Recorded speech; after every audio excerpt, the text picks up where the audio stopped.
Hello everybody, NGS here, and welcome back to Symphogear episode 12. I watched episode 11 literally just a couple minutes ago. I finished watching it. I uploaded it, I started uploading it. By the time YouTube goes through it and encodes it and whatnot, I will be already done with episode 12 probably. Grabbed myself a coffee and we are jumping straight into it. Well, maybe not. First, a little bit of a recap of what happened in the previous episode. Well, it's still fresh on my mind. Well, Finney succeeded in her plan. Somewhat. She did succeed in activating the cutting gear. She did shoot that cutting gear, but that shot was at least partially absorbed by Chris, who sacrificed herself, and that caused the moon to not be pierced, but only to shatter a little bit. Now, it would still probably have serious implications on a global scale, but at least the curse hasn't been lifted.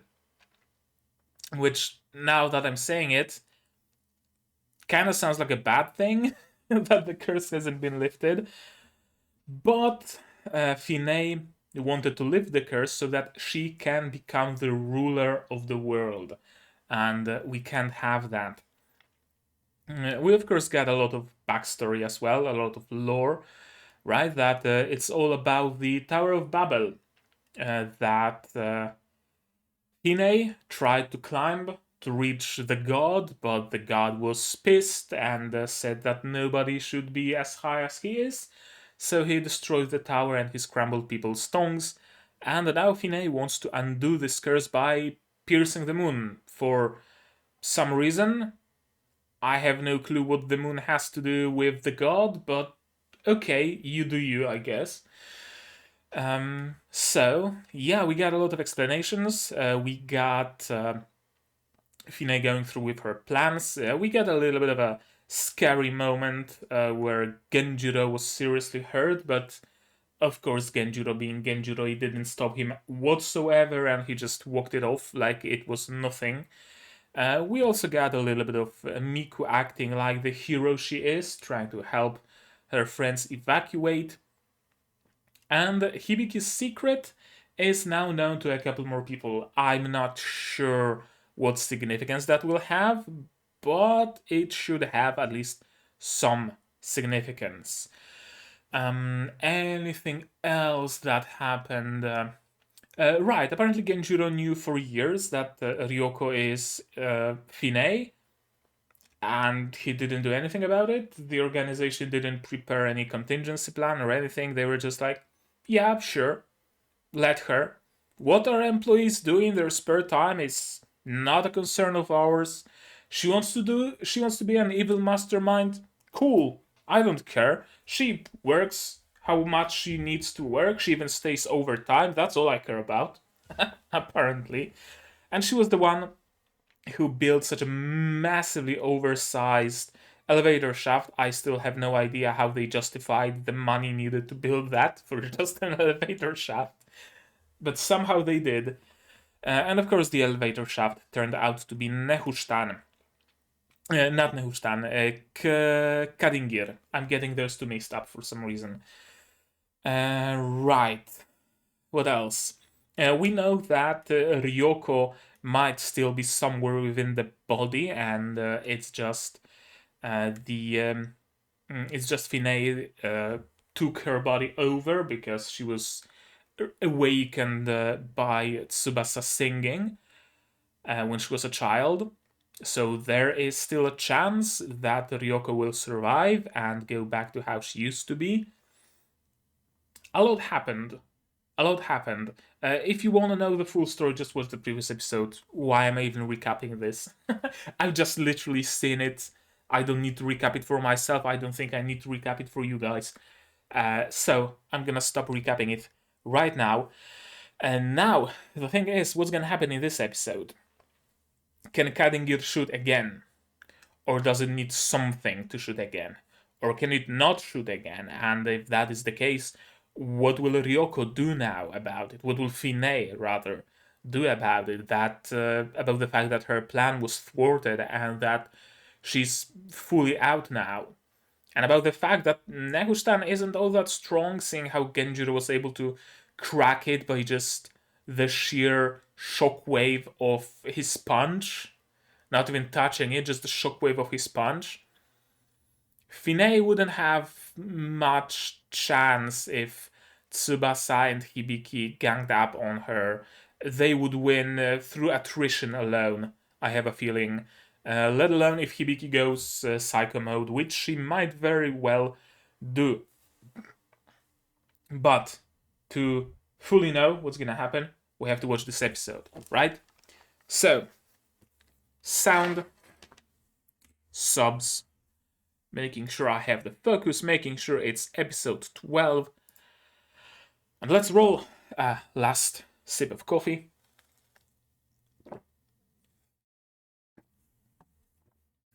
And let's do it.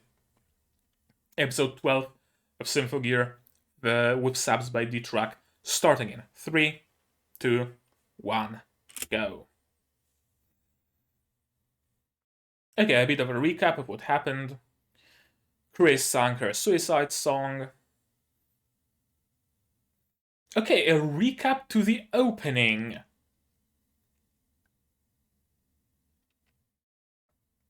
That's interesting. Usually it's the ending that's taken from the episode. And you hear the music from the ending, and the anime still plays. Here they're doing it with the OP. Interesting choice.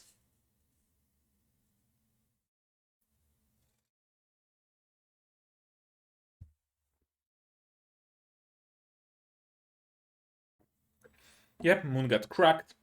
Chris is falling down. She's alive. No worries.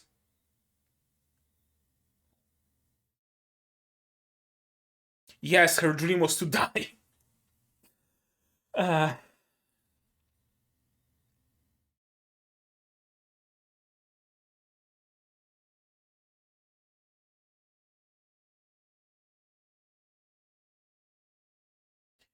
okay, Hibiki, are you going psycho mode or...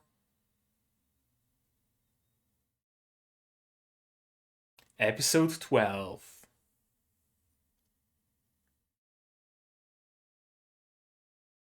No, she's going sobbing mode. Similar, but not quite the same.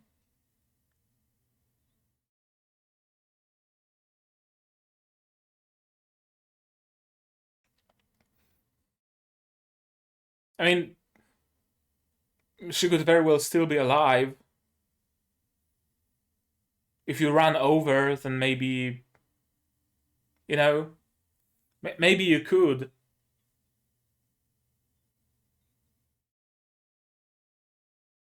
Yeah, she's gonna go psycho mode.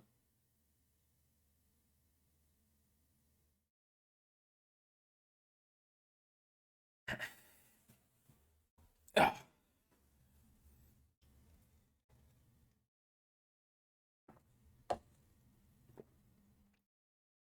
Yep. Psycho mode engaged.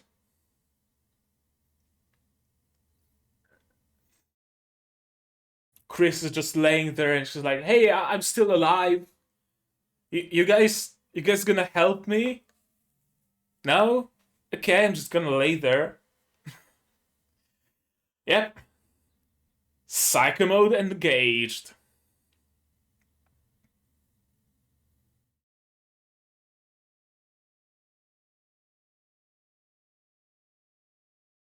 Did Finney know about psycho mode? She's not acting surprised.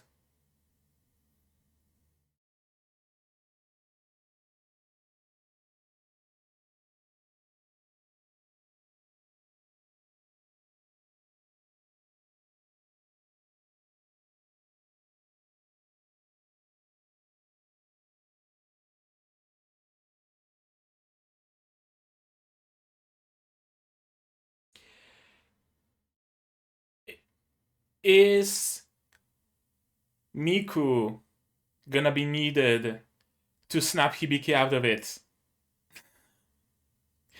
Are they gonna go for this trope?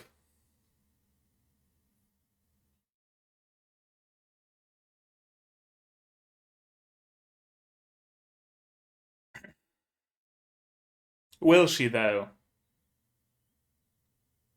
She went sicko mode a couple times already, and she was able to snap out of it both times.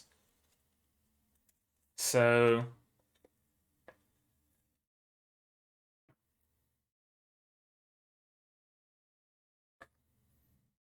is this why Hibiki cannot summon Gangnir? Because she herself is Gangnir.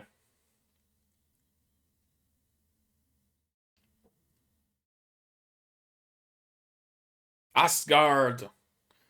She's guarding her ass.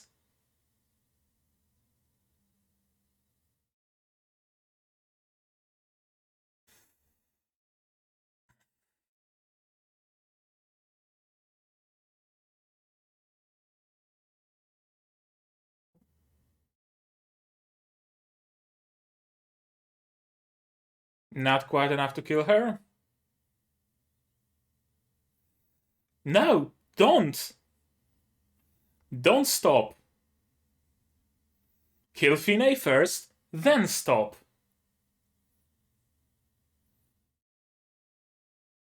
Use rage mode to your advantage.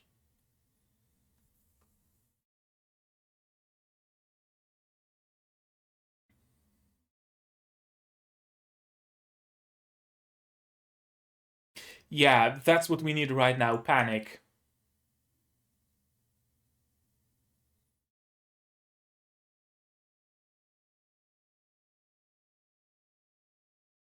Knock her out. She's gonna bring down the morale of everybody.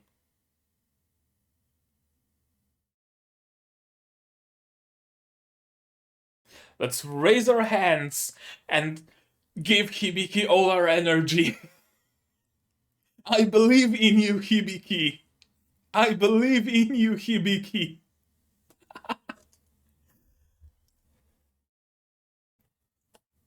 Hibiki's doing something. She's doing the most out of everybody here. You're just trying to stop her collectively. See, shouldn't have done that. You should have let Hibiki unleash on Finney.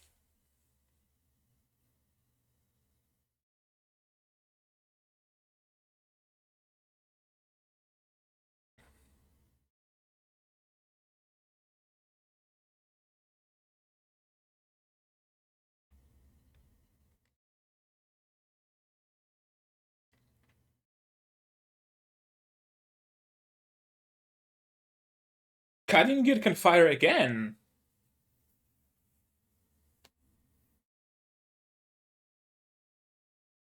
Yeah, makes sense.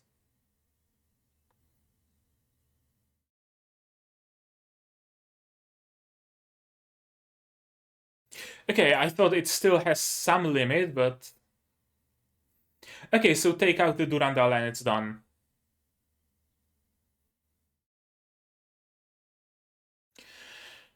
Who's gonna remove it?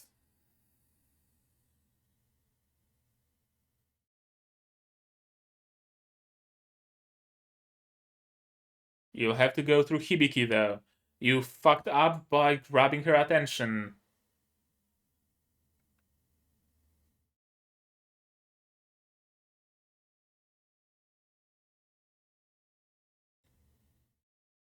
Gonna sing the suicide song?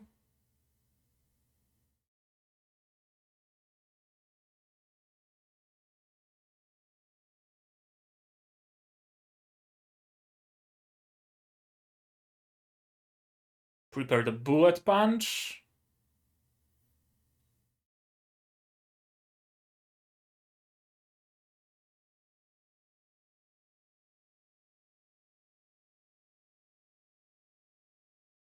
Okay, she's not gonna sing the suicide song.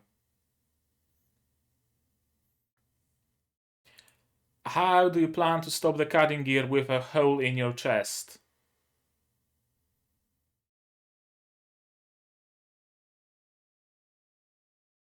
Or whatever it is that Hibiki did to you. Or did you pierce Hibiki?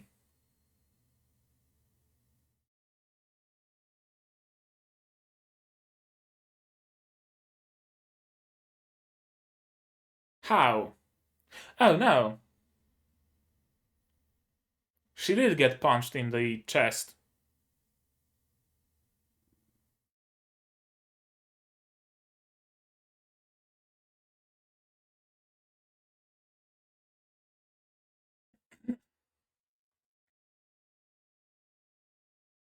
Cutting gear is sure taking its sweet time to fire, gotta say.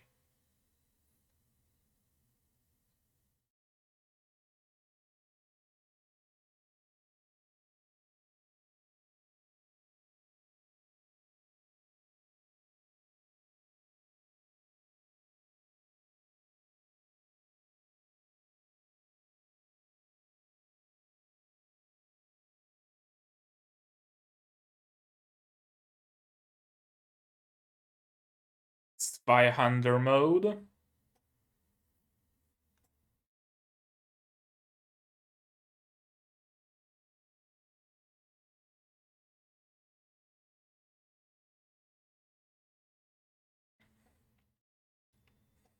Yeah, that's the downside of a whip. You can't easily and precisely manipulate it.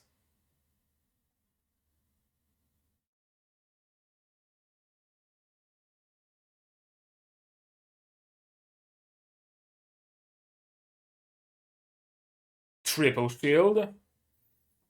It's not gonna be enough, is it?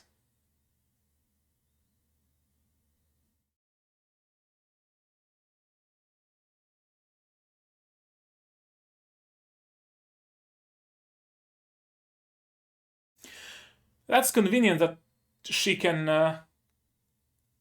pull out as many swords as she needs.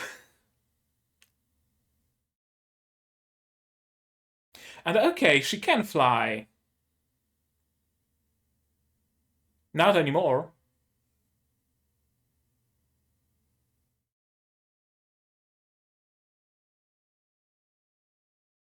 Okay, now everything's in the hands of Hibiki. Or is Miku gonna pull out the Durandal? Just a random thought. Is Miku gonna pull out the Durandal and Henshin and defeat Finay? That'd be kinda cool, not gonna lie.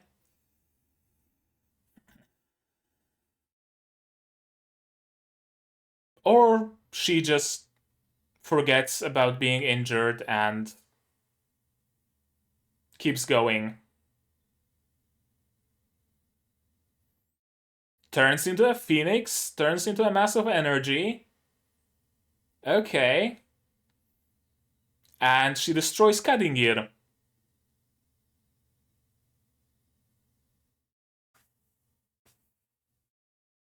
Sure.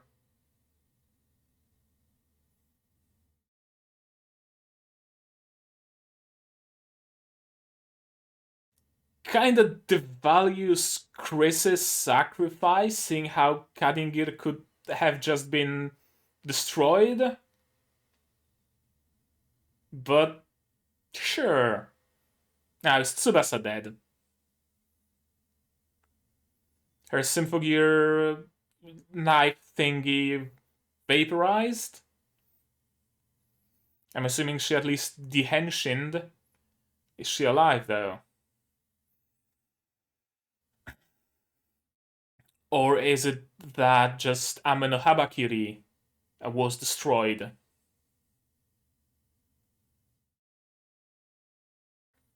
Guess there goes the world tour.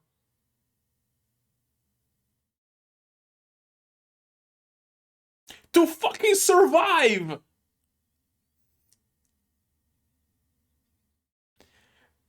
They fight because they want to live!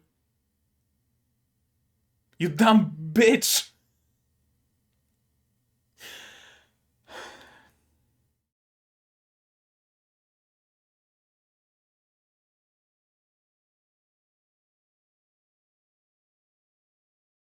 That's gonna make a cool centerpiece for the school when it's revealed.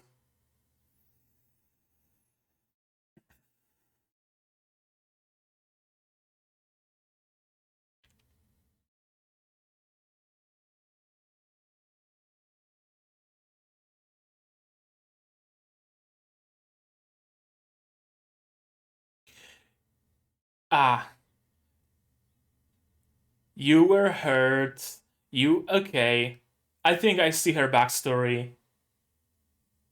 Maybe. Maybe I'm just full of shit and I just want to see her backstory. Maybe she has not. Maybe she's just a villain. Fuck if I know.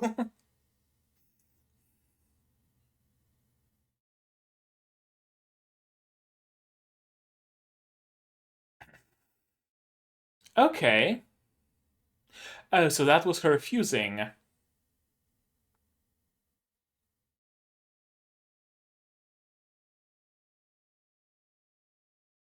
What's your plan now, though? You're just gonna take your frustration out on Hibiki? Miku is still alive, though. For Miku, for your wife, and, for 5 more billion people in the world, but mostly for Miku.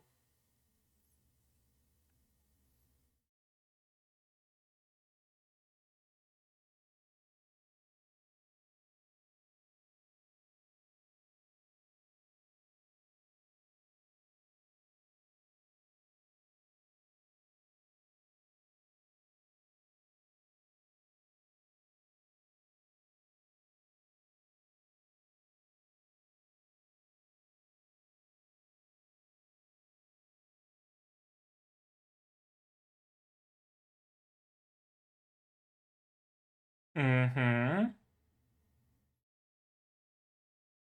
That was the first time she henshined. Give her your energy! Send her your energy! Everybody in front of your screens! Send Hibiki all of your energy! Yes! Let's cheer for her together!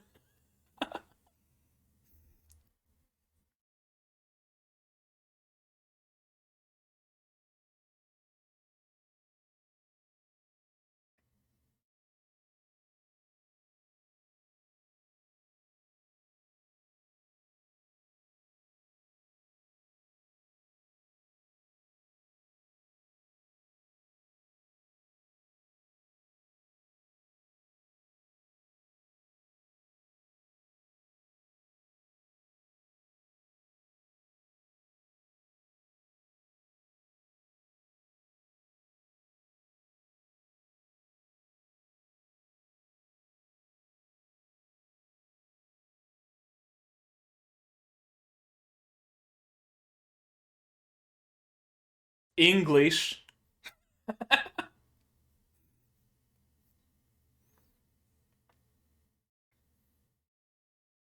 I guess the god doesn't speak English. Maybe that's the problem here.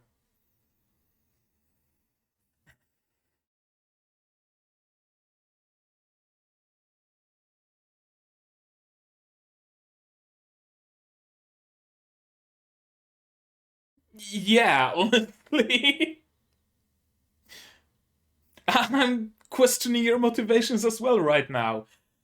I thought it was about freeing humanity from the shackles of gods, but it's about, I wasn't able to tell him I love him. Honestly. Uh,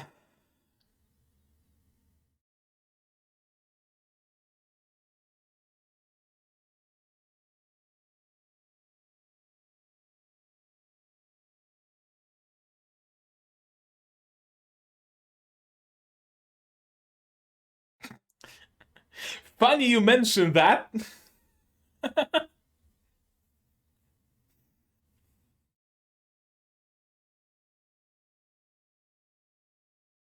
Hell yeah, the power of friendship.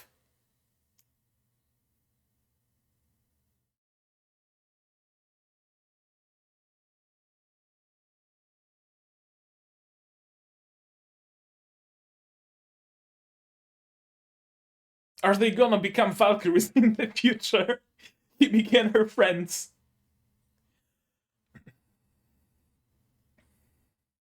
Wasn't it about you were the one who has to go through because you're the smallest, but suddenly now everybody can?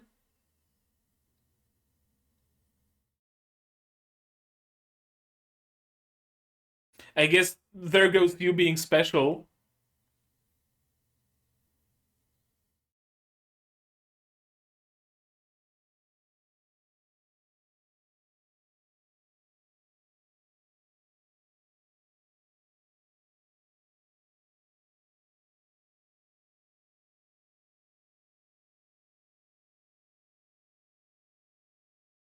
Oh, that's an interesting thought.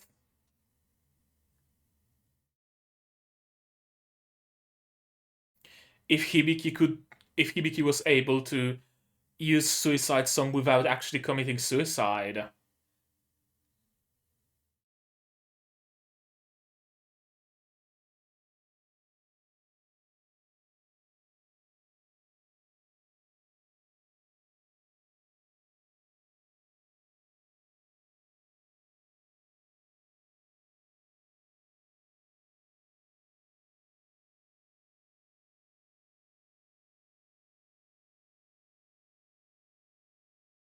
The school anthem.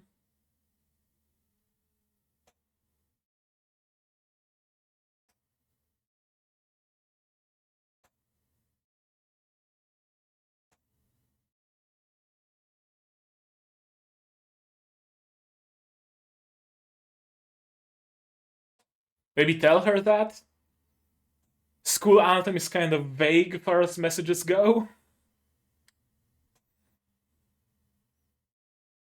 Oh, is this the energy of everybody at school raising from the ground? Or are they gonna awaken Gangnir with their song? They're gonna awaken Hibiki?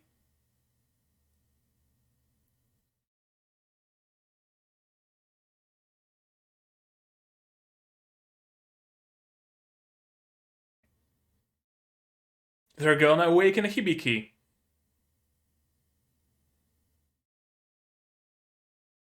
Yep.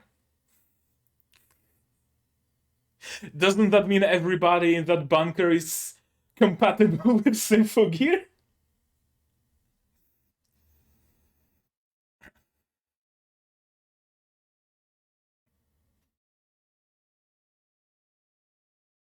It's the friendship armor!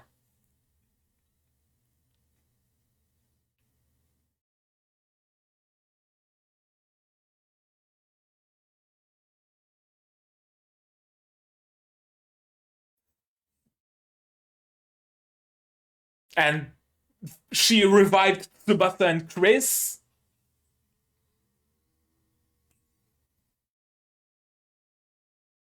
as if nothing ever happened.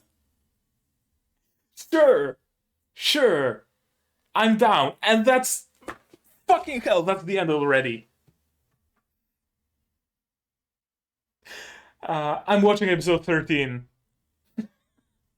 Holy shit.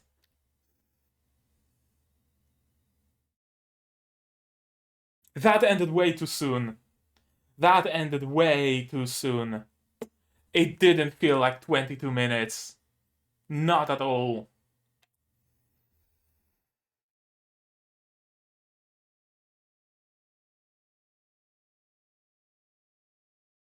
Hmm.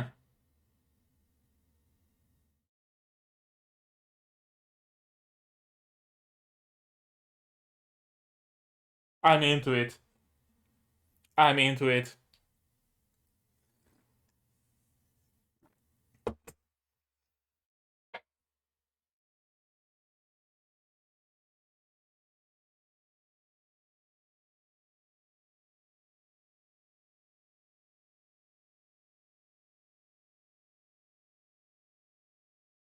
To be continued. Fucking hell.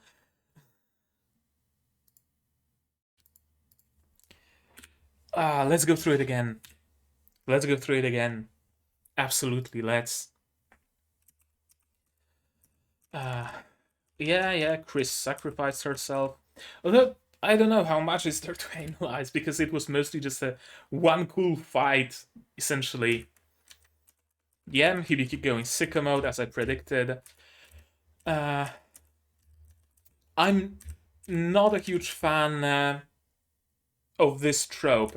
I think it happens a little bit later. Yeah, Hibiki is clearly winning against the big bad. But now Tsubasa brings Hibiki's attention to herself. For no reason at all. Besides, oh no, you're a monster. Please don't be a monster. I don't like this trope. When, I don't know, if the main character is beating up the main villain, for example, just punching with reckless abandon, blooding their own knuckles, and someone is pulling them off. No, stop, you're being so violent. And then the villain stands up and shoots the main character or the main character's love interest and whatnot. I fucking hate this trope. Honestly. Same here. Just let Hibiki fight. I know that there is a danger of Hibiki losing her humanity, yada yada yada, but she regained her humanity just like that, without anybody's help. Earlier, she also was able to do that twice. Just let Hibiki defeat Pine, then worry about restoring Hibiki's humanity. Priorities. Right now, the insane, eternal priestess who wants to destroy the moon to confess to a god, to the god, is probably a little bit higher, should probably be a little bit higher on the list of priorities than Hibiki's humanity. Besides that, you can't even be sure if you can trust Finney's words. Right? Finney is saying, oh no, but Hibiki's humanity. Why do you trust her, though? Do you think she would not be lying? I'm not a fan of this trope, honestly. Not a huge fan. Yeah, everybody's panicking. Finney can rebuild herself. Of course she can. I just realized something. They're fused with their Symphogear. Both Hibiki and Finney. Hibiki lost control and turned into a monster. Am I watching Kill la Kill right now? Ryuko fighting Satsuki's mother. Ryuko fighting Ragyo. Is that what I'm watching right now? Ryuko versus Ragyo fight? Don't get me wrong, I'm down. I'm absolutely loving it, but just a thought that popped into my head. Durandal, an immortal horde that will never stop beating. I honestly thought that someone's gonna grab this Durandal and just disable the Kadim gear, and I was half expecting and half hoping for it to be Miku, so that she can be transformed into a Valkyrie through the power of it, but I guess it wouldn't make much sense if you believe that this is the only season you get. It would make sense if they knew from the very beginning that there's gonna be a continuation, because they could set up season 2 potentially with an additional Valkyrie joining the team and whatnot. But if they really thought that it's gonna be the only season, then it makes no point to introduce yet another character. Yeah, the Kadim gear is certainly taking its sweet time to fire. It didn't take this long the last time. Yeah, Hibiki damaged Tsubasa, but Tsubasa just throws Hibiki in place. Sure. And of course, none of it is enough to destroy Finney, but Tsubasa wasn't aiming for Finney. Smart! Don't aim for the thing that can regenerate, distract the thing that can regenerate, fight the thing that cannot regenerate. And of course she got blasted, but the power of love, the power of Kanade brought her consciousness back and allowed her to turn into a blue phoenix and soar to the skies to destroy the anti-god gun. The elevator shaft that will pierce the moon. Yeah, she dehenshined. Not gonna lie, her plan was kinda shitty. People all over the world would fall into disarray as natural disasters shook the planet. And they would panic and come to me for protection because I possess the unrivaled power of a relic. I doubt anybody outside of this particular town knows to even exist. Like, I can't imagine a random Aussie just thinking, oh, damn, blimey, mate. There's a tornado hitting our ship. I better pray to Finney. Wait, where did that name come from? Oh, blimey, Finney's her goddess, isn't she? I doubt it would go that way, but whatever you want to believe, I guess. Pain is the only bond that can connect people. It's so edgy. I mean, she is covered in edges, so that's to be expected. You stood in my way. Yeah, she was able to fuse herself.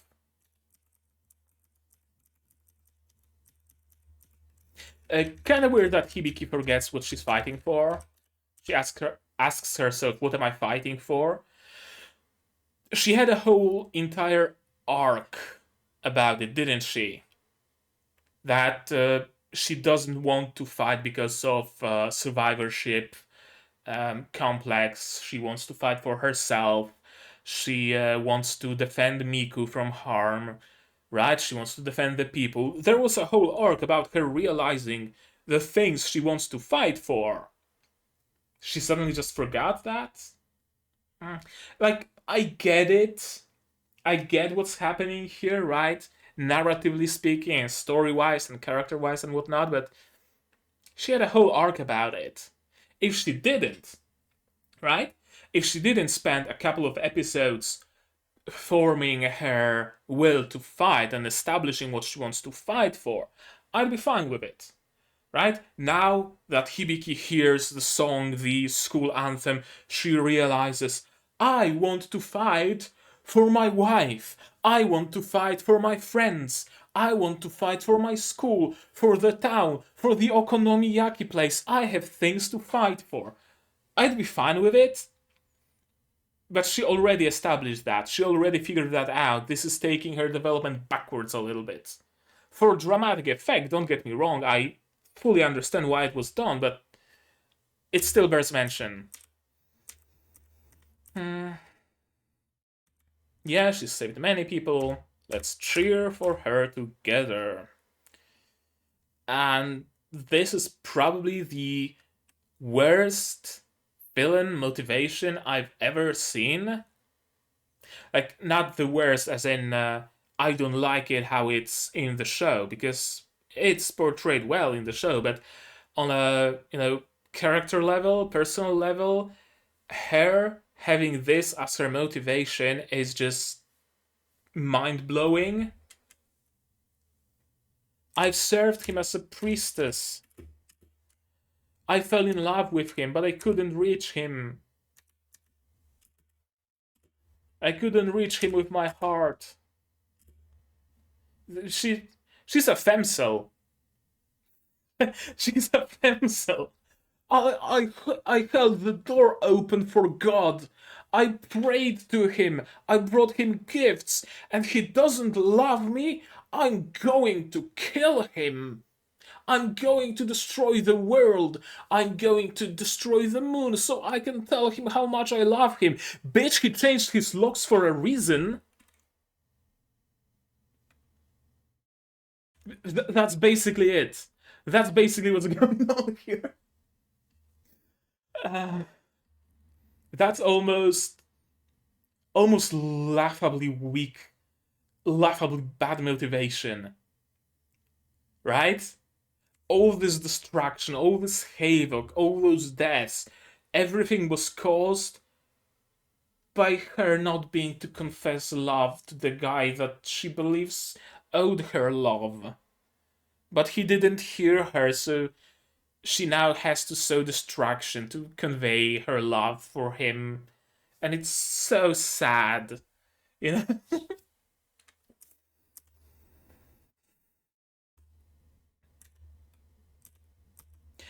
John Wick's motivation of his puppy being killed is stronger, honestly. Doomguy's motivation of his pet rabbit being killed.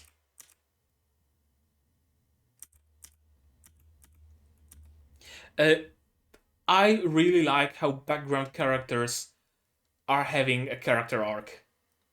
I really like it.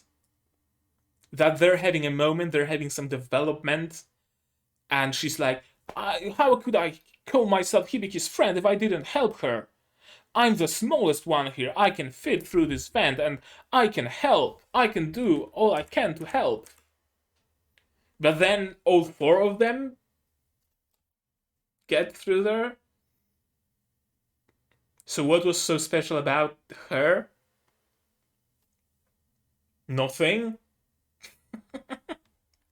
Kinda, kinda devalued her quote unquote sacrifice after all four of them got through that hole. But sure, it ended well. The intercom is working. I don't need to experiment on you anymore because I can now experiment on myself. But that is an interesting topic, an interesting thought. Seeing how your resistance to the suicide song is proportional to the level of synchronization you have with your Symphogear, right?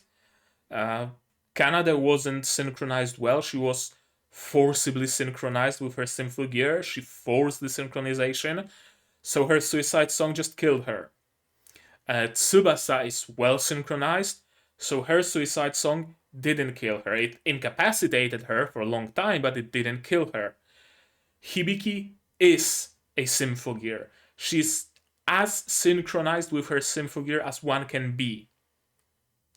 Could it be that she can just use her suicide song willy-nilly without any repercussions? That would be something very interesting. That would be very interesting. Although it would very much devalue any fights, wouldn't it? If Hibiki can just sing a suicide song and wipe a whole district full of noise like it was nothing and come out of it unscathed, her constantly using it would be very cheap, and her not using it would feel like breaking established rules, right? Because if she had the ability to use suicide song without any issues and she wasn't using it, that wouldn't feel great, would it? I had that same problem with Sabiku Ibisco, actually, where they established that the mushroom arrows can do damn near anything. They can produce acid, they can put people to sleep, they can mind control people, they can grow building sized mushrooms in a blink of an eye, and anything in between. And they weren't used in the fight with the big bad. Even though they could have been used on many occasions, but they just weren't. So I would hate if Symphogear went in the same direction.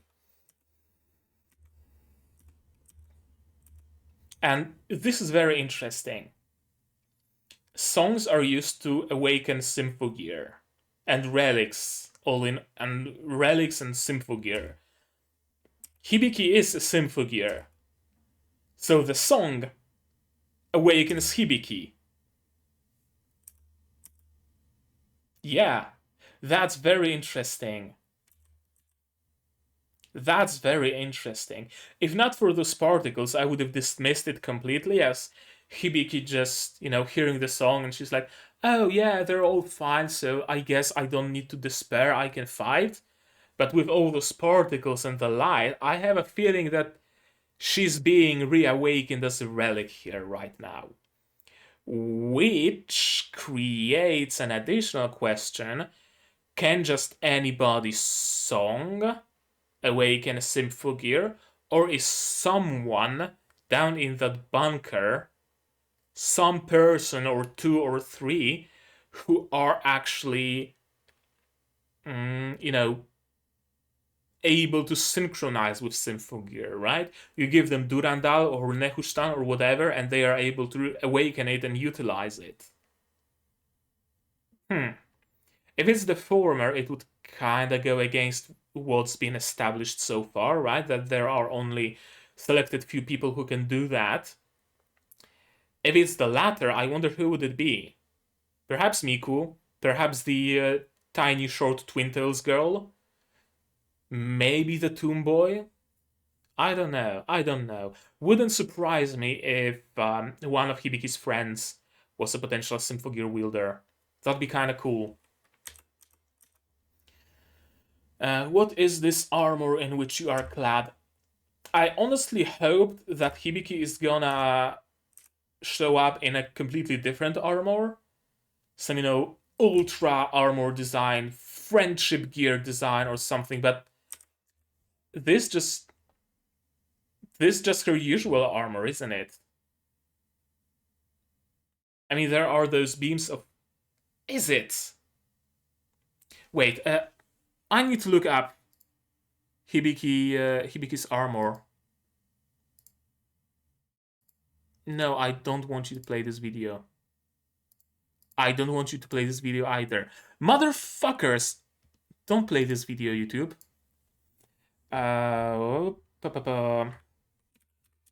Symphogear Hibiki Season 1. I'm gonna specify it so that I don't get any spoilers.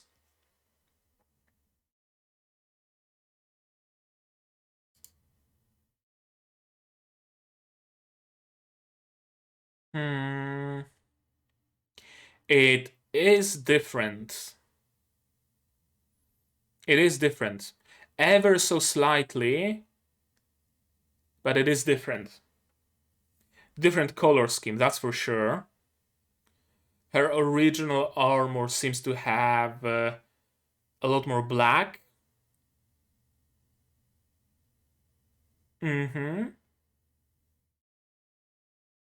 No, wait, those are screenshots from GX. And I specified Season 1 for a fucking reason, Google. I specified it for a reason. Okay, whatever. You guys tell me, is it different, is it not? Actually, you don't have to. I can go back a little and see for myself. Duh. No, it is different. There's a lot of black to her armor right now. Yeah. It's not as much different as it is a recolor, essentially.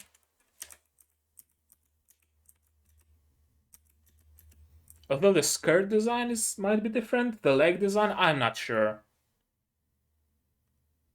It's certainly brighter. And has wings. Wings are always cool. Where are the feathers coming from? I don't know, but it looks cool. Maybe it's also one of the abilities of her Symphogear. She can just summon a rain of feathers to tickle her enemies so they sneeze and are incapacitated. And besides her,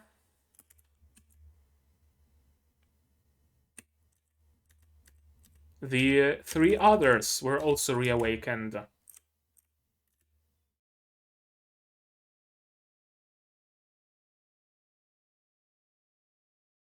And now this is the AD. Yeah, Chris is alive. Tsubasa is alive. Hibiki's transformation just Hibiki's henshin them all, apparently. Kinda weird. Kinda Deus Ex Machina, if you ask me. Cool. Certainly it has the cool factor, but why would why would Hibiki transforming also restore energy and health to Chris and Tsubasa and trigger their henshin? I don't know. Maybe it's gonna be explained, maybe not. I'd be okay either way, honestly. I don't mind this not being explained because it's just cool. The rule of cool triumphs all other rules. Chris has a different armor. It's no longer red, it's pink, and it also has wings. I have to clip Hibiki's face here. A bit bigger. Gonna make it an emote. And fucking saved. No, I wanted to see Tsubasa flying by. Symphogear, yes, yes, yes. There's Tsubasa. Okay, so Tsubasa was the first one. Her Symphogear also looks different. It's much lighter in color. I see a running theme here, right? Chris was red, now she's pink. Hibiki was orange, now she's yellow. Tsubasa was dark blue, now she's light blue. And she again has energy wings. And Chris has energy wings. And Hibiki has huge fuck off energy wings. I'm down. To be continued.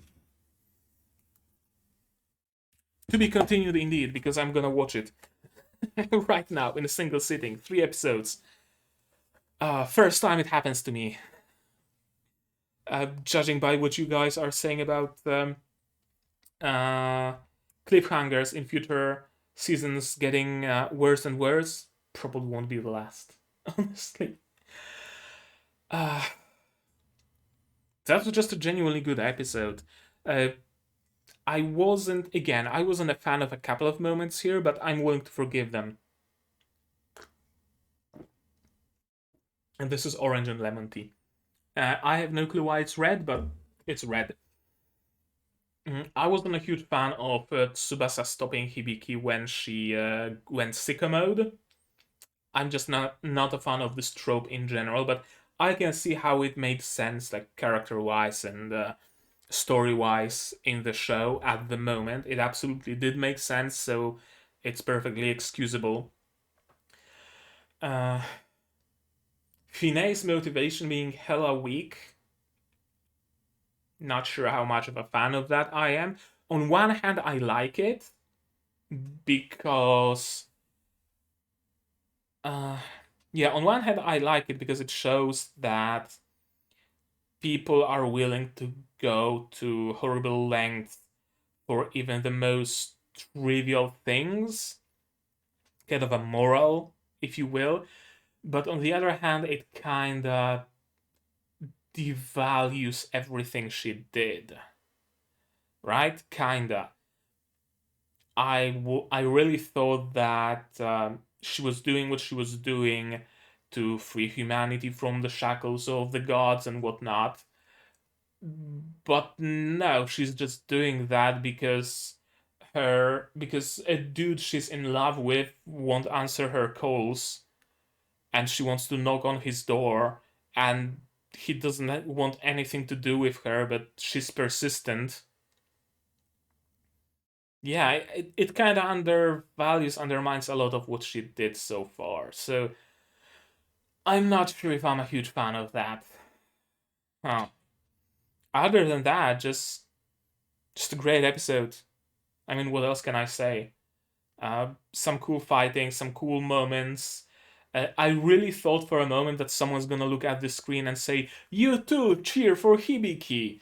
But no, they didn't go full camp. Kinda glad that they didn't break the fourth wall.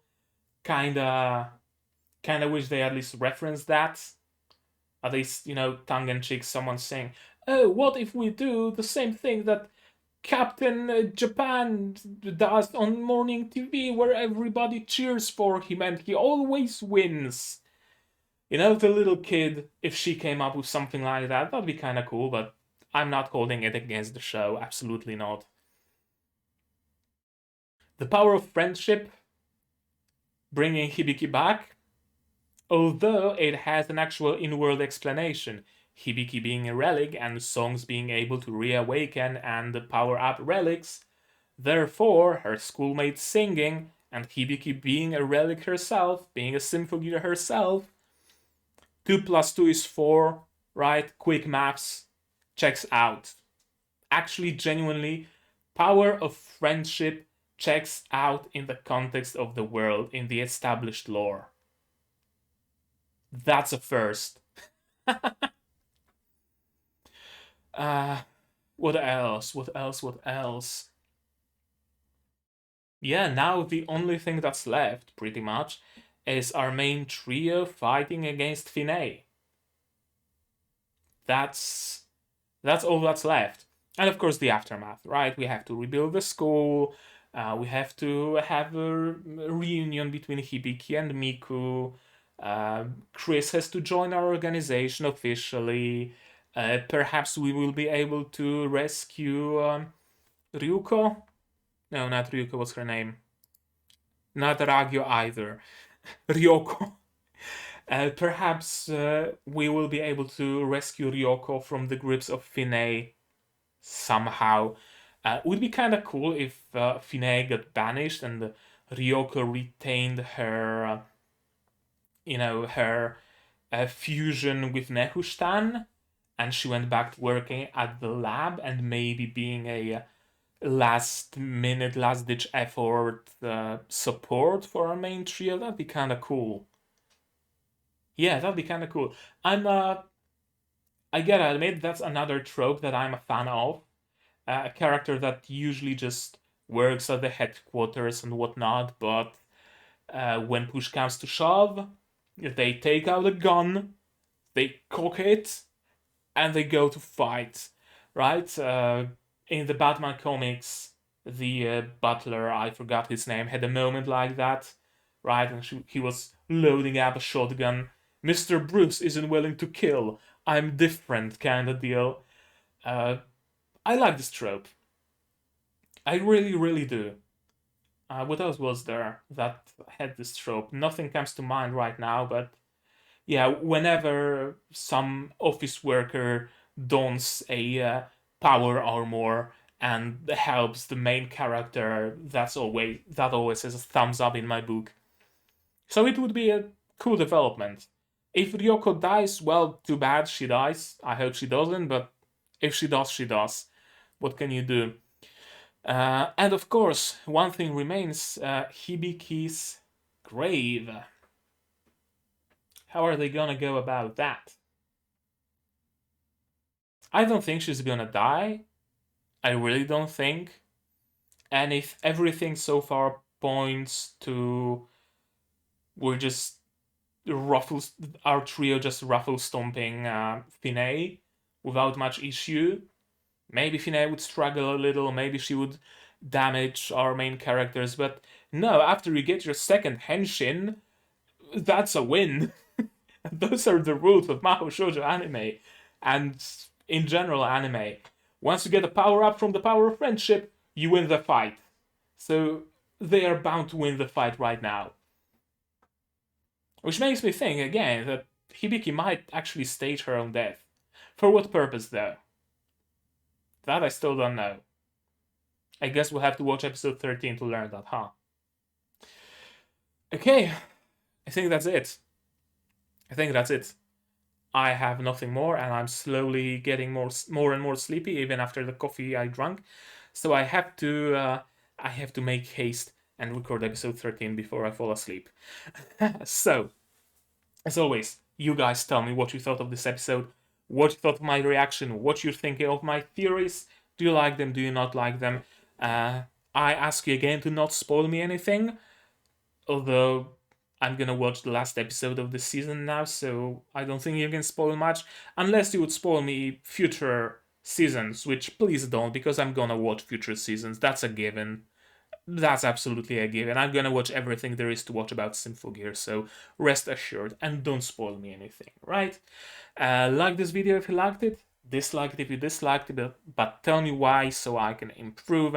Subscribe to the channel so we get notified of future releases, not only Symphogear but also Tokyo 24Ku, Those Frontline, Arifureta Season 2, and Sabikui Bisco.